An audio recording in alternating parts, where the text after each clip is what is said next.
I'll just picture myself like hitting a nice shot or, playing a nice point or just doing something I enjoy in the tennis court. And then I've noticed that the result has been very successful to me because Hmm. every time I do it, I just feel like I've been winning all those big matches against all those very big opponents. And then I feel like when something works the right way for you, like Don't don't change it. change it. Yeah, Like don't I mess feel with it. like there's no, I mean, it's always good to try new things, but at the same time, it's been, successful. So why change it? Do you have what it takes to change how an entire country thinks about a sport? Well, our next guest did just that. This is the Whoop Podcast. I'm your host, Will Ahmed, the founder and CEO of Whoop.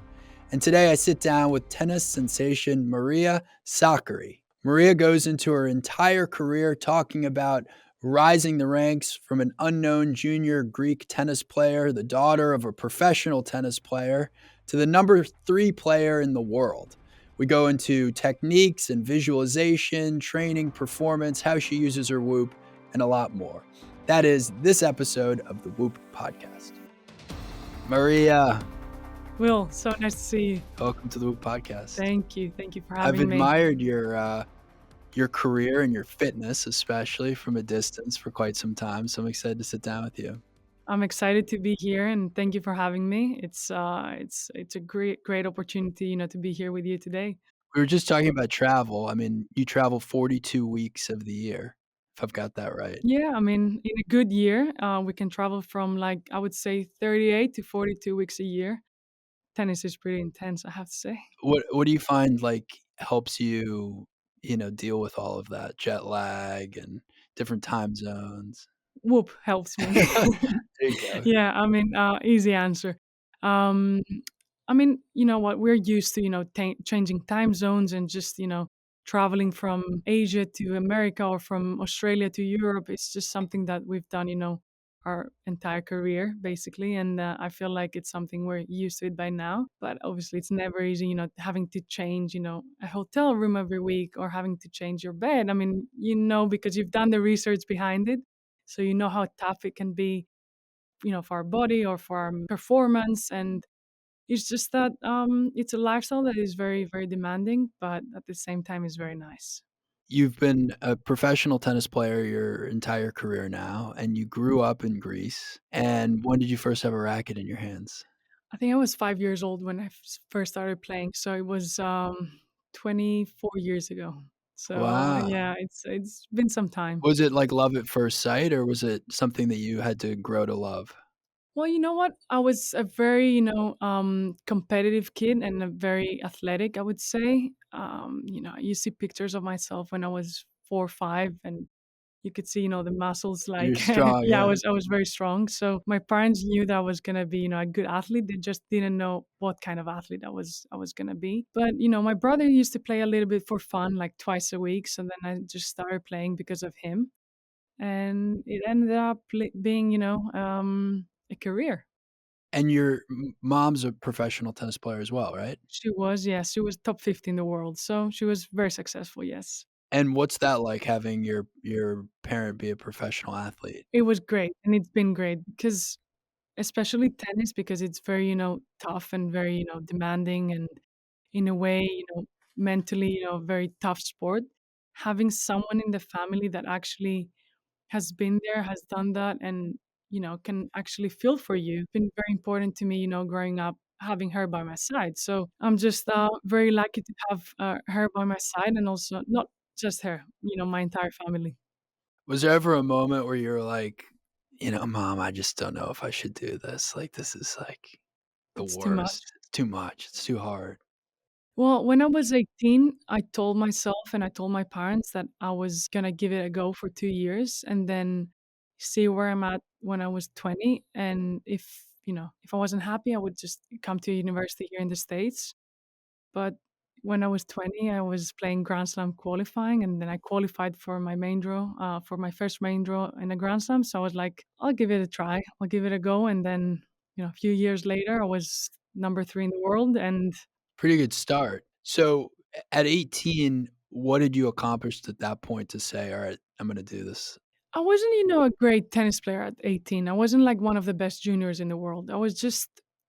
I had that belief. I was just very, very confident on myself that I can make it. And I was very lucky to have, very good parents growing up that supported me financially. And not only that, they said, you know what, that's what you want to do, and you can go ahead and do it, and we'll be here for you. So that gave me, the choice of just becoming who I am today. So I'm just very grateful, of the journey I've had since a very young age. Tennis is one of those sports where you're uniquely alone out there. I mean, you don't even really talk to a coach in between, points and games and sets. Like, it's as far as individual sports go, it does feel like you're really alone out there. I mean, it has been changed a little bit. It's been a little bit different the last few years. They're trying, to have coaching, be part of our game, because I feel like it wasn't kind of fair. We were the only sport that coaching was not allowed in a way. Totally. So that has changed a little bit. It's been very helpful, and everyone's using it. To be honest, it's something that it's been there all this time, but now it's officially legal, and it's not like you're given a point penalty or a warning like before. It's a very challenging sport because, as you said, we're just it's an individual sport. You go on the court, you don't know how many hours you're going to be playing. But I think that tennis is a very nice sport to watch and also to play. So you're number 3 in the world at age roughly 21, 22, something? No, that was back in 2022, so I was 27. Okay, 27, and Yeah, that's the best that a Greek woman's ever been. which was huge. I mean, for myself, for my family, for everyone back home. So tennis grew because of myself and Stefanos. Having two players being top three in the world at the same time was something huge for our country.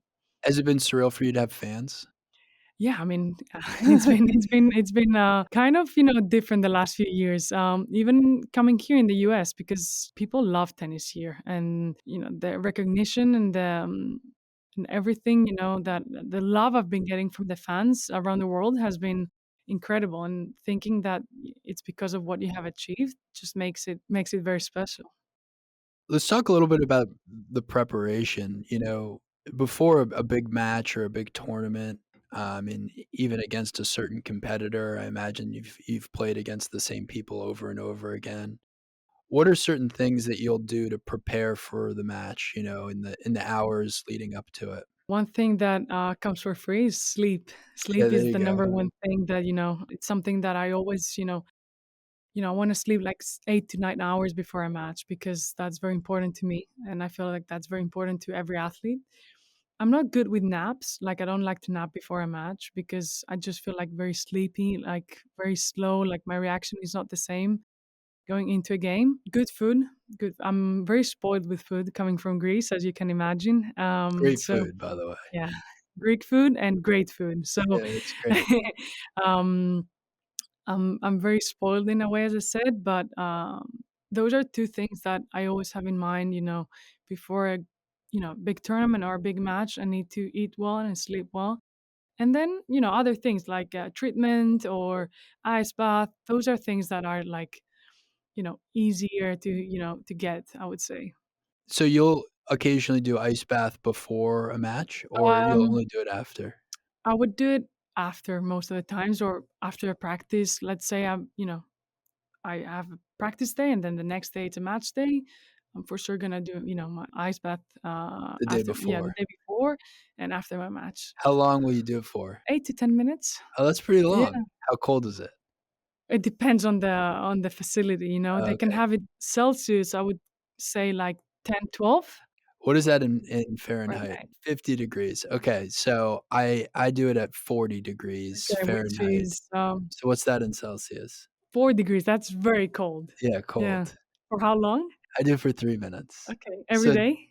I probably do it now 4 or 5 days a week. That's good. When you wake up on. I do it in the morning often, but I'll do it after workouts. So, like, this morning, I woke up, worked out with my trainer, then do a sauna, then do a cold plunge. Okay, that's good. Yeah. if you can do that every day, I think that's great for your body. Yeah.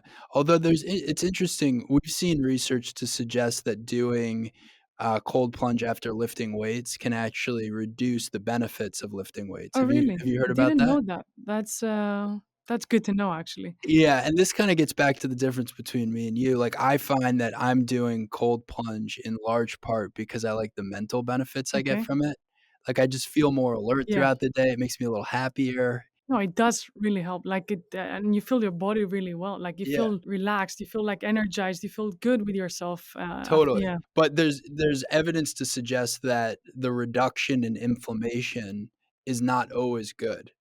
Okay. So it might be good for a performance standpoint, like the way you do it. Yeah. So you're doing a cold plunge the day before you have to do a performance, like, or a big match. But there's evidence to suggest that, like, if you do it right after lifting weights, it actually might affect your body's ability to rebuild the muscle. Okay. Yeah. That's So it's interesting. interesting. Yeah. What about like after a cardio session? I think it's better in that case. Yeah, I do it after playing squash Yeah. too all the time. Okay. But again, I think it's in part because 'cause I've kinda gotten addicted to doing it, like, I just like the way it makes me feel. And because it gets really cold here in the winter. It Like gets very cold in yeah. Boston, yeah. Yeah. So how do you do it? Like is it indoors or Yeah, I've got well, actually, I've got them now kinda everywhere I go. yeah. So my squash club has one, we've got 2 here at the office, I've got 1 at home. So, kind of wherever I go, there's a cold plunge, there's no excuse. Okay. Well, you're privileged because, I cannot carry it with me all around the Yeah, you world. have to So, rely on the yeah. facilities. So, I mean, our federation, always has one for us, which is great. Big tournaments like US Open, Australian Open have like great facilities that we can use, and they have saunas, ice baths, they have everything Will for you us. use the sauna? Sometimes I do. I'm not a huge fan because I have to take off all my jewelry. So then, Oh, yeah. yeah. But I do like, the hot and cold combination a lot. Yeah, that's the routine I like to do, Yeah. is you do a hot sauna and then a cold plunge. But I do think there's a performance question mark with sauna too, because it can really dehydrate you, and so It depends when you do it, right? yeah, Yeah. I don't know if I were you, if I would do it, the day Oh, before a big no. match or something. No, I think that's not, a good idea, especially because we play in very hot conditions in a lot of tournaments. Like we play in Australia during their summer, so it can get very hot there. So I think going into a sauna when it's like boiling hot outside, it's not a good idea. But there's certain, times of the year where I feel like it's a good thing to do. Now you've got great fitness routines that show off on social media and all that. Will you do different weight exercises on the day of a match? I usually, what I do? I do a good warm up, then I go play my match, and then I go back to the gym after my match. Let's say I have a day off the next day, I will lift weights right after my match, and then just do a different, fitness session on my day off, which is not gonna be, so much weightlifting. It's gonna be more of like explosive exercises so they can prepare me for my game. I feel good when I lift weights. Like some tennis players don't like to do it, but I just feel good with my body. I feel fast. I feel like energized. I feel like explosive. So I'm not gonna go and do like low squats and like deep squats and like all the heavy weights, but I'm gonna do more explosive during a tournament. With practicing tennis, I Yeah, mean, squash and tennis are very different, but there are some similarities, and I had this unbelievable squash coach when I was at Harvard, and this thing that he always harped on, he would train the best players in the world, and the thing that he always harped on was to make sure that the sessions you're doing are super high intensity, and that you don't have sessions that go on for too long, and then all of a sudden the quality goes down. yeah, yeah, Is that that's something you think about too? I think it's the same with tennis because I feel like it's kind of like a waste of time being on the court, but like not being, being there at the same time. Like you need to put in 100% of your intensity. And if that's for like an hour and a half instead of two, that's a lot better than just being on the court and playing in a low intensity because you're never going to play a tennis match in low intensity, especially on a top level. So the more you can maintain a high intensity, the better it is for yourself. Mm. So I feel like, yeah, tennis and squash can be different, but at the same time, they have some similarities, I would say. Yeah, absolutely.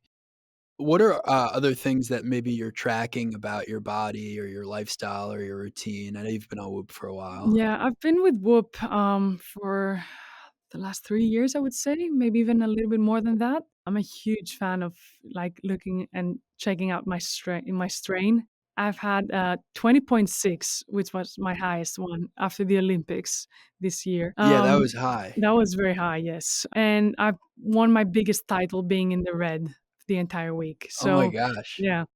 You know what? I don't drink any alcohol. Never? no, like, I'll have, like, 1 drink a year or 2. Okay. So that's, Yeah, like, almost never. yeah. But I do know that from other people, let's say from my brother who's, he's not an athlete, if he goes out and have a drink, It's bad in your it Whoop data. yeah, it is very bad, like, you can see the difference. So, I do like to, to check out my sleep and see, like, in what let's say if I'm on higher altitude, if my sleep is gonna be affected and how is my recovery gonna be on that day. Do you find it is affected? I do, yeah, especially the first days. Yeah. I mean, I probably don't adapt as well as you do, but I find that altitude's one of the things that affects my body the most. It does. I mean, it's It kind of crushes yeah, me. Like, I'll be in the red for 3 days yeah. even if I'm very well behaved.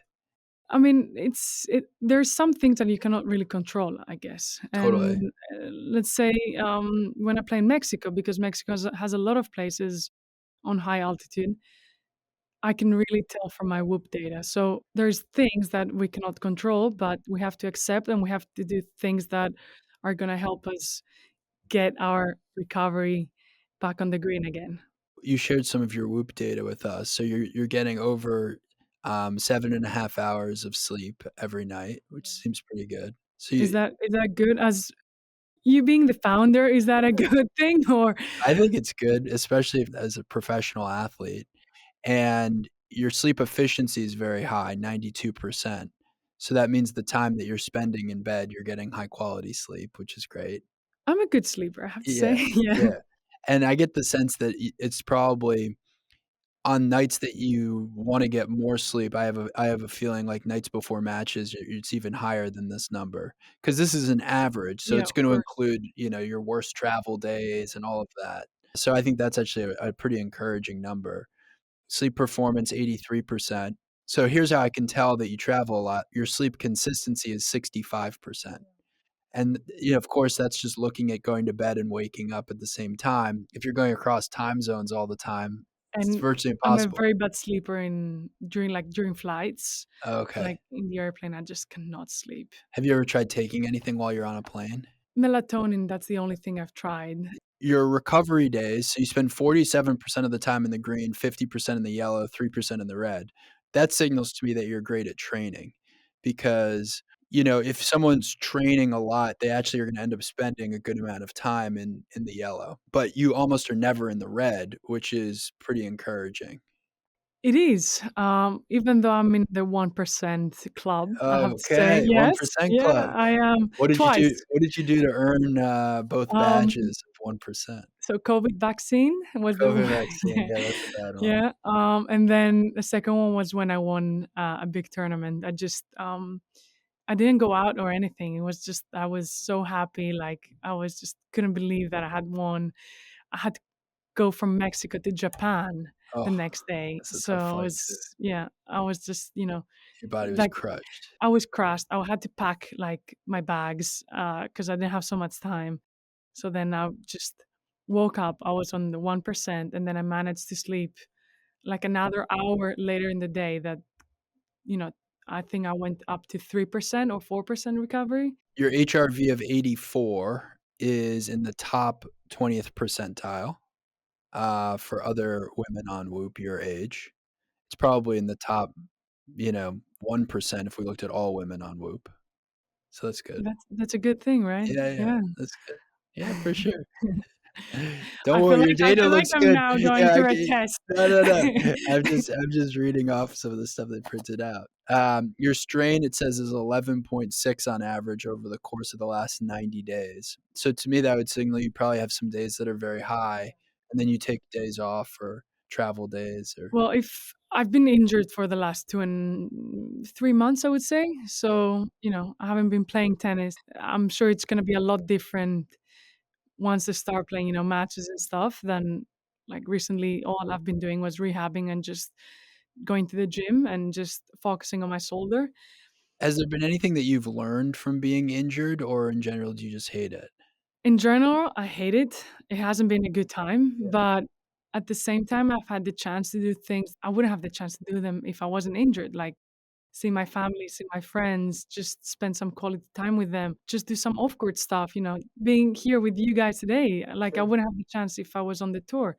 I try to look at, you know, at the positives of being injured and just saying, okay, I'm injured, I cannot play for now, but just take advantage of the time off and from not traveling like crazy around the world and just being home and just doing things that you like and things that you haven't had the chance in forever, I would say, to do.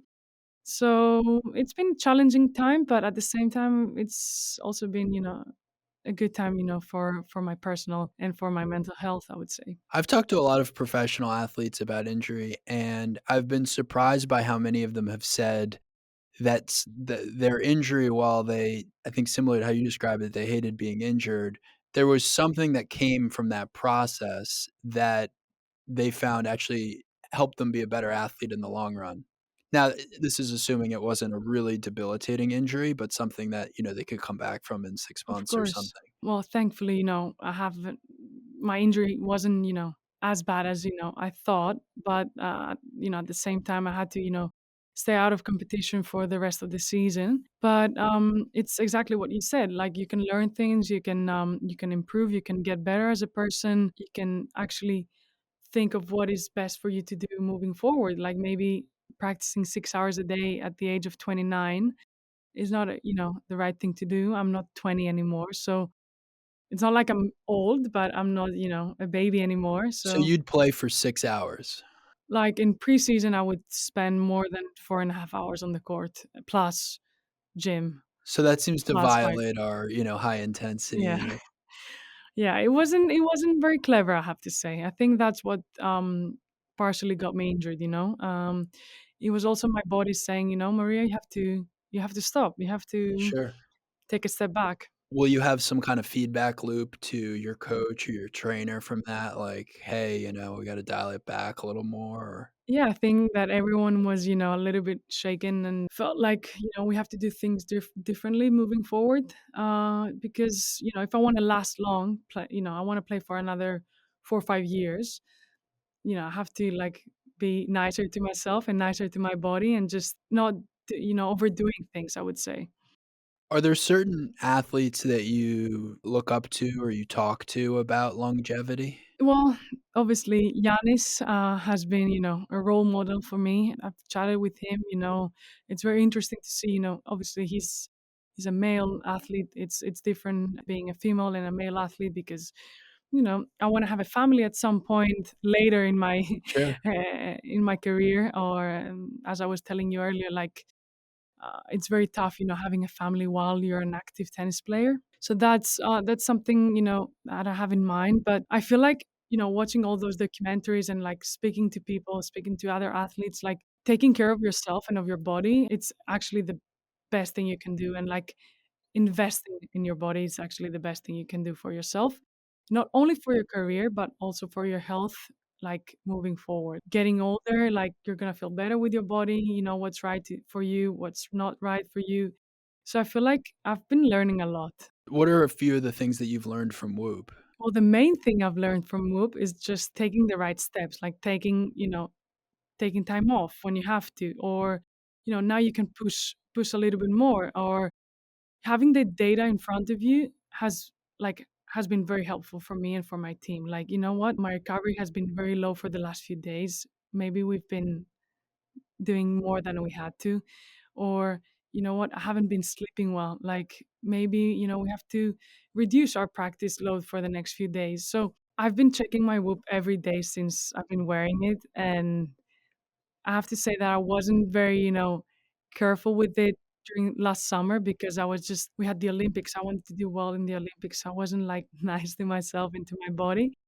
But I would say in general, like I've been so healthy the last few years that it's actually been so helpful to me. That's good, and you Yeah. feel good.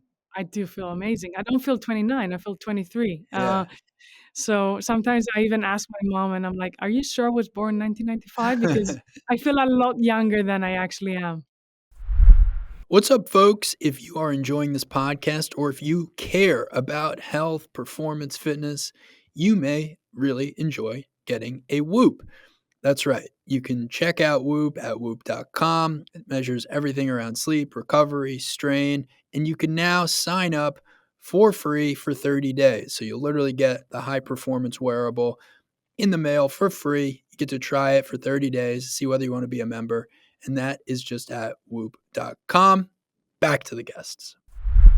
You mentioned mental health a couple times. What does mental health mean to you? Well, it's super important to us because from like the smallest thing, like from traveling so much, from like being away from our families, like I see my team more than I see my family or my friends or my boyfriend or Sure. whoever. So, having the right people around you is going to help you mentally and it's going to, have you be more of a stable human being.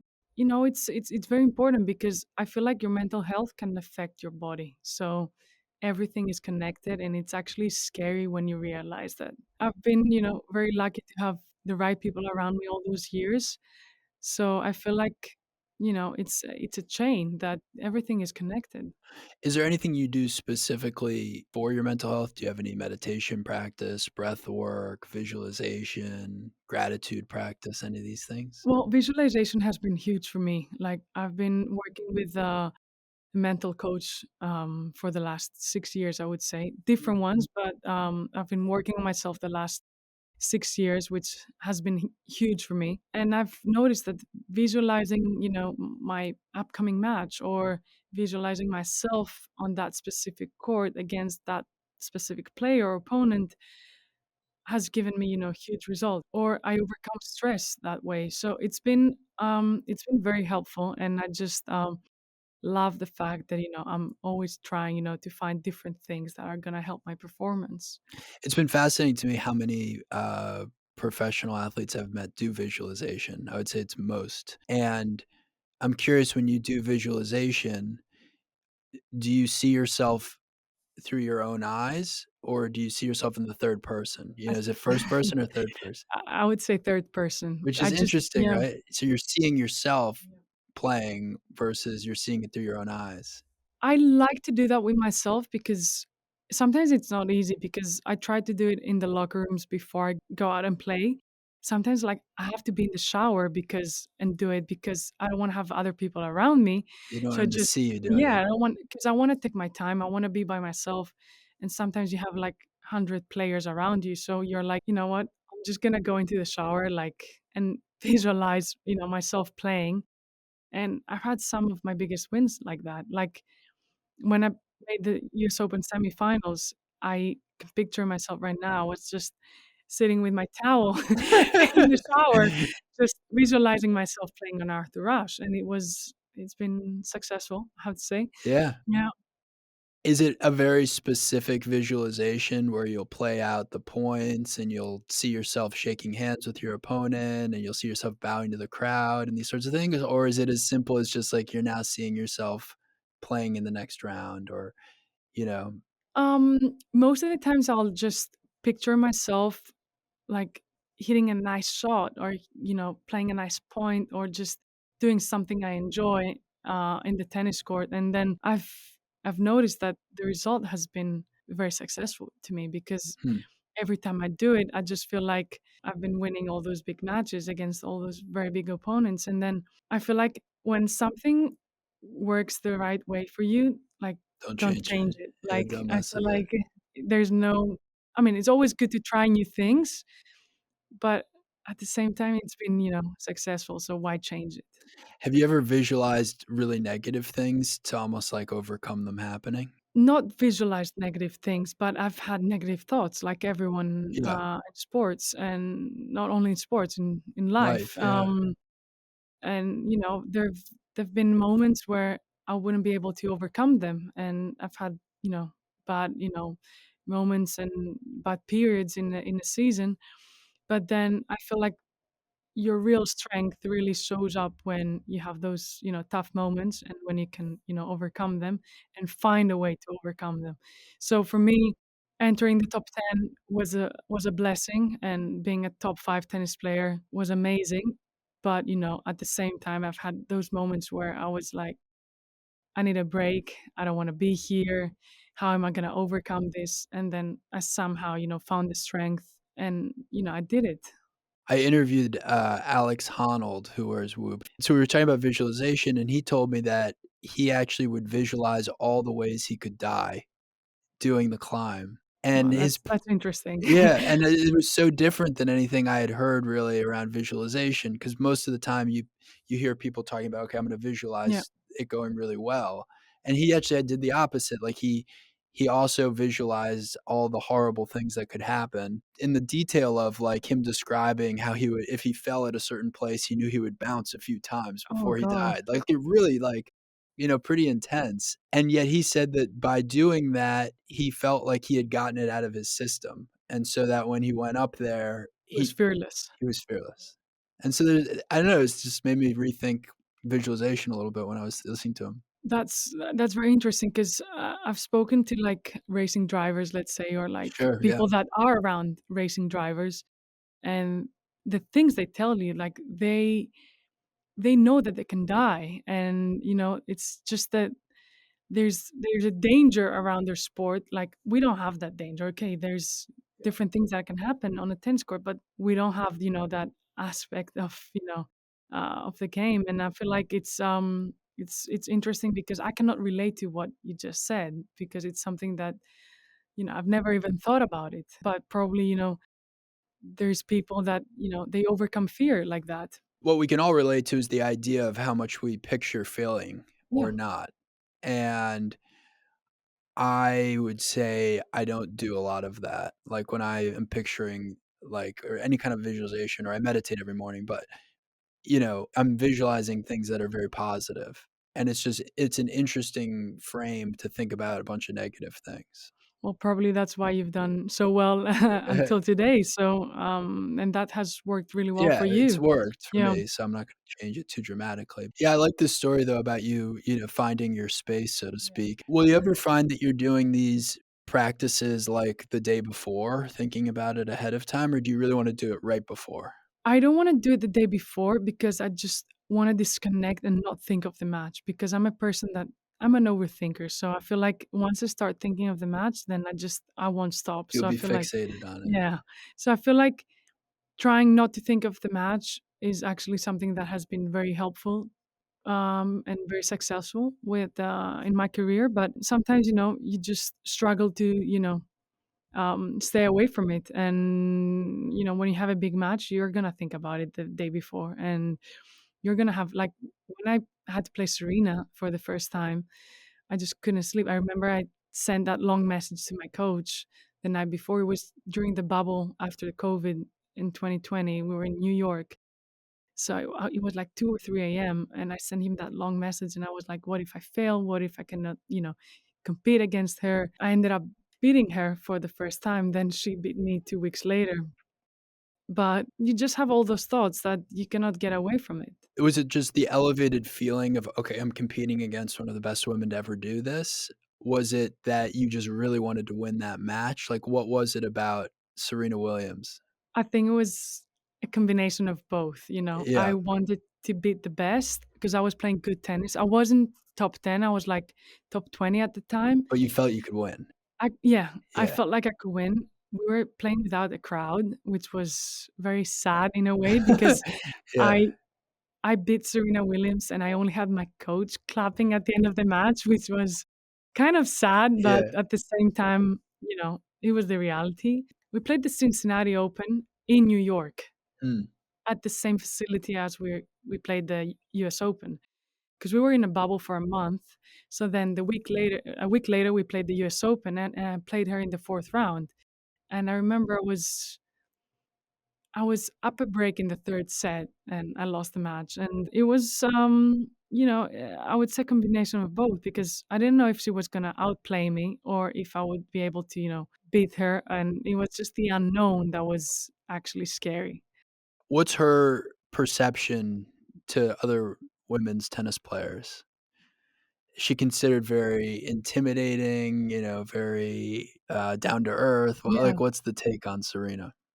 I mean, listen, she's the GOAT. Like, for me, she's the best female athlete that has ever been, you know? Like, not Mm. just a tennis player. Like, Yeah. for me, like, what she achieved, and I think, like, female sport has grown because of her. So, having the chance to, like, be around her, in the locker rooms and everything was just huge because you could see how she is as a person. She was always, nice to everyone, but also distant at the same time because she was just focused on herself. Yeah. To me, I've had practices with her and stuff. She's always been amazing, very nice, but you could see that until the end of her career, she just wanted to be the best, and she wouldn't allow anyone to think something, less than that. Yeah, it seemed like she had a unique intensity and commitment that's consistent with the few other athletes who have achieved what she's achieved. She came back, after having a baby, and I admire her for doing that because she didn't have to. She achieved everything before that, and then she still wanted to, come back and show everyone that, she's the real GOAT, and I think that even that, she took it a step further because she won Australian Open being pregnant, so Right, that's pretty I good. mean, that was pretty, that was awesome, and, I feel very lucky to be, to be part of, a small a small piece of her career, like playing her twice. It was actually huge. Okay, I've got some more rapid fire questions for you, Great, okay? let's do it. What would be your recommendation to women who wanna get into weightlifting? That they should do it and that just focus on that, do it. It's gonna help their physique, their health, and it's gonna be only a good thing. What are your top 3 recovery modalities? Stretching, massage, and cold plunge. Those are the 3 Yeah. to bounce back. Perfect match day meal. Chicken, rice, avocado. Okay, It's very simple, but, it's what I need before a match. does the trick. Will you eat anything during matches? Yes, well, bananas are, a go-to thing for tennis players. I'll have, like gels or, like, gummies or, like, my sports drinks and my amino acids, everything, like, So you have a I'll be bunch of stuff. yeah. We're gonna build, in your opinion, the perfect women's tennis player. Okay, so we're gonna go by different strokes here. So, serve, Serena.